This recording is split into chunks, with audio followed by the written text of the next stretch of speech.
Përshëndetje. Mund të identifikojeni, zotri? Po, jam Skënder Sheu nga Kosova, nga Peja, jetoj në Zvicër. Kam ardhur mbrëm, pasi që kisha bërë rezervimin e biletës në Durrës, nëpërmes internetit, dhe njerëzve që i njifja, si shumë të tjerë, kam ardhur mbrëm në Ankon, jemi futur në traget, pas 1 orë gjys, 2 orë udhëtimesh, është prishur trageti dhe kemi mbetur në mes detit deri në mëngjes. Pa drita, pa komisioner, pa asgjë fare, vetëm do drita që ishin emergjente që ndezeshin dhe kështu në mëngjes na transferuan të mendimin e disa tragedeve tjerë të porti i Ankonës dhe këtu po qëndrojmë brenda të ende. Ka policia. Ndërkohë, zotri, jemi informuar sepse juve ju është dhënë asistenca e Durrës sipas kapitenit porteve shqiptar dhe ju është rimërsuar bileta udhëtimit nga kompania dhe do të udhtoni me linjën Bari Durrës. Aktualisht çfarë po ndodh aty? Deri në këto momente kanë ardhur disa nga autoritetet e Adrias që janë munduar të kanë dhënë premtime të tilla që ju i thatë më parë, por shumica pasagerëve këmbgulin që nuk dalin dot nga trageti, për arsye se para 2 viteve ka ndodhur njëjta gjë dhe nuk ju kanë siguruar as biletë nga bari as trageta as asgjë fare, kupton. Dhe kacat e tjerë që duan të dalin, po meqenëse që jemi të bllokuar makinë pas makine dhe pa dalë gjitha makinat, ata nuk lëvizin dot. Kemi ngelur këtu. Po si është gjendja aty në traget? Ju keni vështirësi? Brëm na kanë dhënë një shishe ujë, na kanë dhënë një sendviç të vogël të harmë dhe asgjë tjetër. Deri tani jemi pa ngrënë papir, nuk ka asgjë brenda. Kjo është e vërteta. Dhe vështirësi ka shumë gra që çajin, ka shumë kalamaj që çajin. Është vape pa parë, brëm nuk punon në kondicioner, nuk punon të asgjë. Pavarësisht se njerëzit kishin marrë dhomat e tyre për të fjetur pushuar, nuk futej kush në dhomë, se dhoma shumë të vogla dhe pa ajër, pa dritare, pa kondicioner, nuk flije dot aty. Dhe shumica pasagerëve kanë ndajtur jashtë tragetit, jashtë në pjesën e jashtme të tragetit. Kështu që për tani kanë ardhur policia brenda dhe na thanë që duhet të nxjerrin makinat jashtë dhe të shkojmë te agencioni Adria këtu në portin e Ankonës, të marrin biletat, siç statoj ju më parë, por ka shumë qytetarë që nuk ju besojnë këtyne informacioneve që na japin, këtyne këshilla që na japin. Ndërkohë, unë kisha vetëm një lutje autoriteteve shqiptare që mos të certifikojnë tragete të dalëra të skaduara afat. Ne jemi njerëz si gjithë njerëzit e botës, jemi mërgjimtarë, njerëz më të vujtur të kategorisë shqiptare dhe jemi kontributit më të mëdhej për kombin.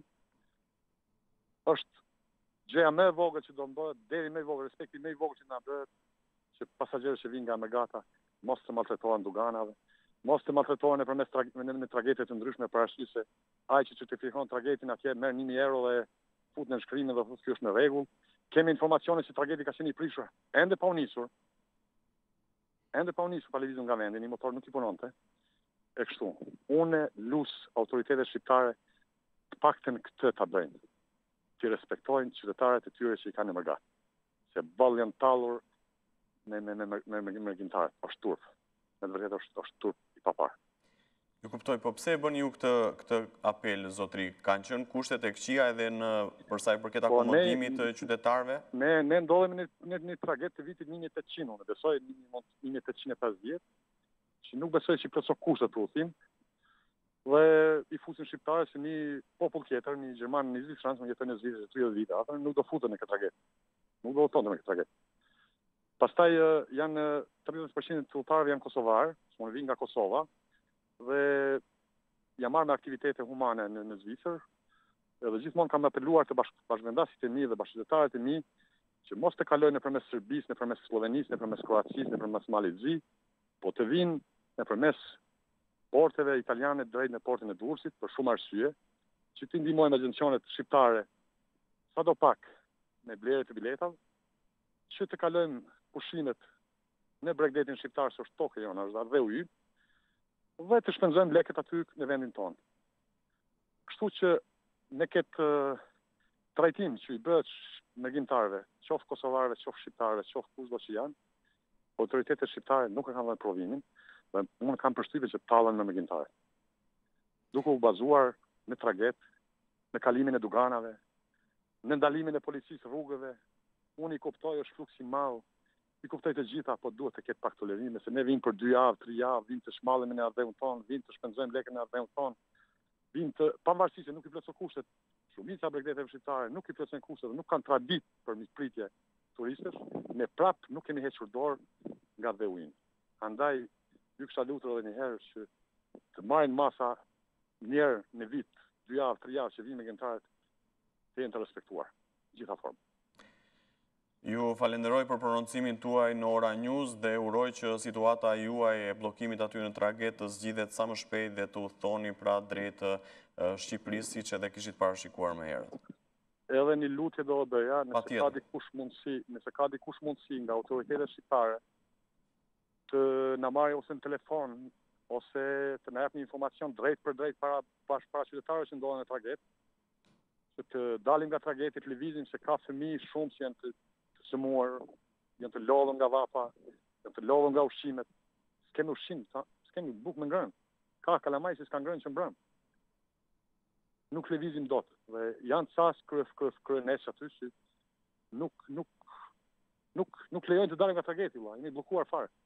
Dhe thonë që po të ishte dikush nga autoritetet shqiptare, që do na merren në telefon, do flisin nëpërmes Skype dhe nëpërmes telefonit o parlanteve, ku e di unë, ndoshta do ishte mirë ka marrin kapitenit në drejtohet të siguroj që ka traget që na pret në barit italisë.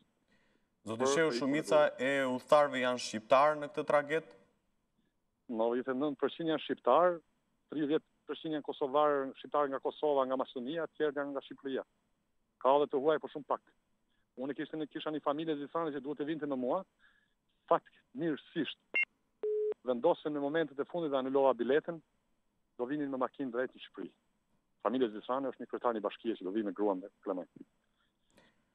Ndërkohë ju thoni që nuk jeni kontaktuar as nga një zyrtar i ambasadës shqiptare të paktën aty në Itali? As, po nuk merret kush me ne o vlla. Ne jemi kategorie 2-3 njerëzimit në shtetin tonë dhe dhëun tonë. Nuk merret kush me ne. Nuk merret kush me ne. Ne kur vim atje duhet të shpenzojmë, të japim lekë, kalojmë pushimet ashtu në ato kushte që janë, vetëm që të kontribuojnë për atë dhëun, për Shqipërinë, për Kosovën, për gjitha visë shqiptarë. Ju personalisht keni parë gjendjen e fëmijëve ose grave që ndodhen në këtë traget pas 10 orëve në vapën e madhe që të kenë vështirësi? Unë kam parë gra që qajnë me lotë, kam parë fëmijë të lodhur, të strukur aty në mes të diellit, që edhe brenda në traget është shumë vapë e madhe. Jam i shumë i teku në shtëpi, më vjen shumë keq të them, po me vërtetë është shumë gjendje e rëndë. Është shumë gjendje e rëndë dhe unë pres që autoritetet shqiptare të bëjnë të pamundurën që të komunikojnë me kapitenin Anijes, me personelin e Adrias, me dikën që nëpërmes një Skype o një gjizimi ose një nuk e di, t'i lutë qytetarët, t'i garantoj qytetarët që do të ketë traget në bari, ama duke i lutur gjithmonë mos t'i gënjejnë qytetarët që janë lodhur. Janë lodhur shumë, tej mas. Zoti Skënder, ju falenderoj edhe një herë për komunikimin që patët me Ora News. Shpresojmë që apeli juaj nëpërmjet valve të televizionit dhe radios Ora News të dëgjohet edhe nga autoritetet që ju të keni të mundur të zhbllokoni sa më shpejt të situatës së lehtëshme për të gjithë udhëtarët shqiptar, pa dallim pra nga Kosova ose nga Shqipëria. Edhe unë ju falenderoj për intervistën. Ju jam shumë mirënjohës, ju dëshiroj çdo të mirë ju dhe mbar shqiptarëve ku do të jenë. Ju falenderoj.